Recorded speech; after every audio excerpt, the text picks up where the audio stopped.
tell us, how long do you think you were there and what you were doing? What was happening at that point? We were sitting there, we sat there for about 5 minutes waiting for Riccio, Ehrlich, and Cashmore to figure out, you know, they had made a plan how they were going to go in and pretend to be buyers, and at the last minute we decided to scrap the idea because it wasn't working and to just go ahead and go on in. So we were sitting there waiting for them to do whatever it is that they were going to do as far as pretending to purchase the you know, that they were buyers, and you know, they had said we were going to go in the room a particular way, and then we decided to just. Okay, let me pause you there for a minute. How did you become aware of this plan that they were going to go in and pretend to be buyers? OJ had spoken with me in CJ's vehicle when Cashmore and the other gentleman got out of the vehicle. I believe me and Spencer got into CJ's Navigator, and we sat around and talked about, you know, what the plan was. Okay, and the plan was that Mr. Cashmore and Mr. Ehrlich were going to pretend to be buyers, and then the rest of you were going to come in. Correct. And you say, we scrapped the plan. You need to be specific about how it got scrapped and who said what. How did that happen? Well, we went in that little area there, and we were sitting there and, you know, trying to stay out of the visual of whoever the sellers were. And OJ, you know, wanted me to stay out of he didn't want me to be seen by the sellers because he thought that they may have recognized me from a prior book signing where I might have been with them or something. So he was like, you know, stay over here, you know, and I kind of stayed close to him during most of the period. Okay, well, how did this plan about Ehrlich and Cashmore, how did they get scrapped, as you said? It just seemed like it was taking too long, or it wasn't going off the way that they had anticipated. And Riccio, when he showed up, it was like, hey man, let's just go in, just follow me, let's just go in, you know, I'll open the door, you know, you all just stand back about 20 feet and then we'll just all go in. And so what happened at that point in time?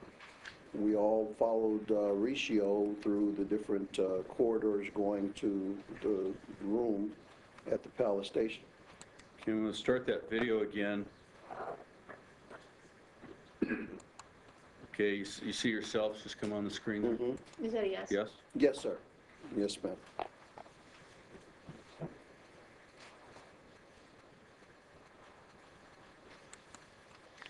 Okay, now I paused that in the lobby area of the hotel, Palace Station.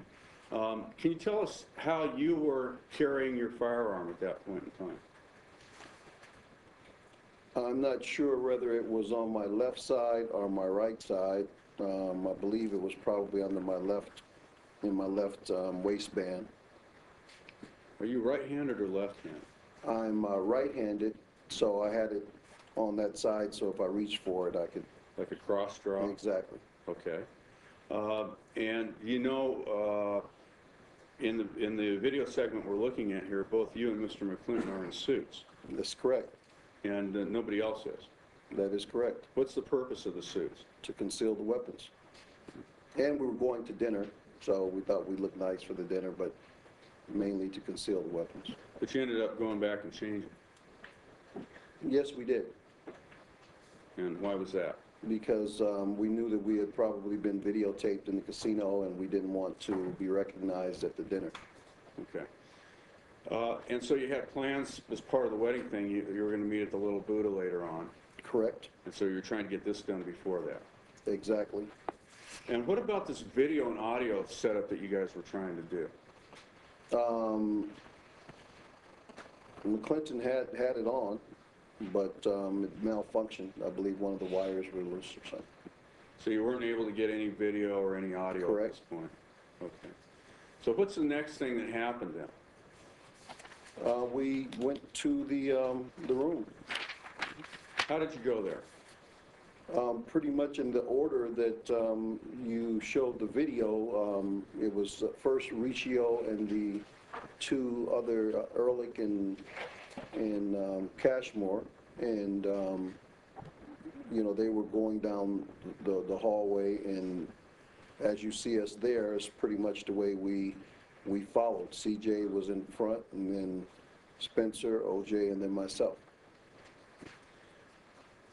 When you got to the room, describe that area for us there. Well, the hallway was narrow, the room was small. We stood in the hallway for a few moments waiting for Riccio to open up the door. Not a few moments, few seconds. Me and OJ was toward the rear, but, you know, right before we went in the room, OJ came a little closer to Spencer and told Spencer to take the gun out and put it in his hand. What were you thinking at that point? Man, this is going to be a robbery. You know, I was really thinking in terms of, you know, I really wanted to turn around and go the opposite direction, but at the same time, I didn't want to seem like a coward, and, you know, OJ was my friend, and I had told him I'd have his back, so I didn't want to just turn around and walk away, but I really didn't want to go in that room once the gun was out. What happened next? Riccio opened the door and proceeded to go in with, I believe, the two buyers, supposed buyers, Cashmore and Ehrlich. I believe Spencer went in right behind those, brandishing the weapon, telling everyone to freeze.